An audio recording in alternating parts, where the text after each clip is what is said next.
Bring in Michael Sorelli, retired Navy SEAL officer and CEO of Talent War Group, also author of the new book, The Everyday Warrior, a no-hack practical approach to life.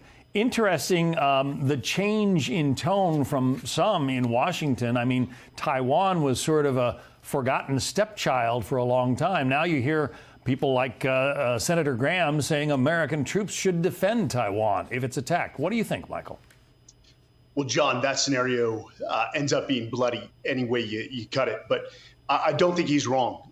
You see China pretty much maneuvering right now to make as many strategic partnerships as possible. We should be doing the same. And it starts with Taiwan. I think at the end of the day, we need to make an invasion on Taiwan so unattractive and so costly to China that they wouldn't think twice about it. Okay, how do we do that?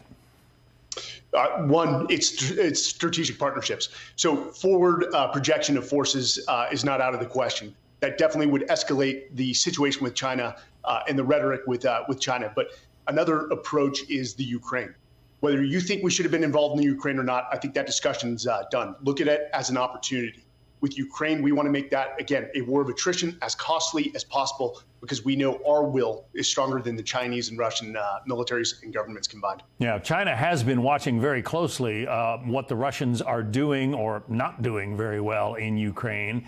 And it has to be giving them some pause as to whether it would be as easy to take Taiwan as they seem to think it might be. No, we overestimated the Russian military, and they have proven extremely inept with the invasion of Ukraine. Again, you got to remember, China is untested as a military. While we've been at war for 20 years, we're walking away with a lot of lessons learned and a lot of expertise that they just don't have. I want to get your opinion on the Biden administration's examination of the Afghanistan pullout. Let's listen to Senators Ben Cardin and Lindsey Graham on that. Make no mistake about it, the Biden administration had very bad options. The decision to withdraw from Afghanistan was made by the Trump administration. When the Biden administration tells you there are no terrorists in Afghanistan, they are lying. It's only a matter of time till there's another 9/11 if we don't change policies. My view of what happened in Afghanistan by Biden was he paved the way for another 9/11. It's kind of interesting. I guess Senator Cardin would still have us be in Afghanistan. He seems to think that pulling out was a mistake by the Trump administration, or should I say, organizing and beginning the process of a pullout. Your thoughts?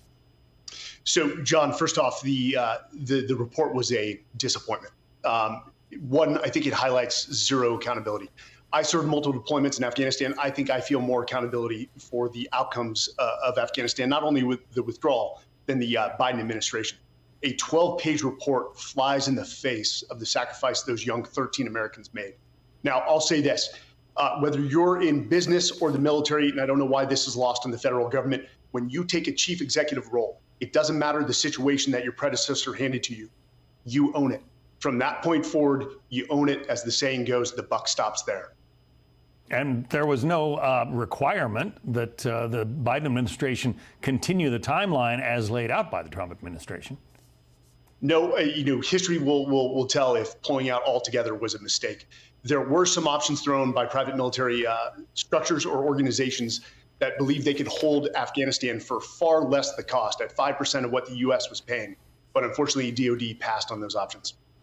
Retired Navy SEAL Michael Sorelli.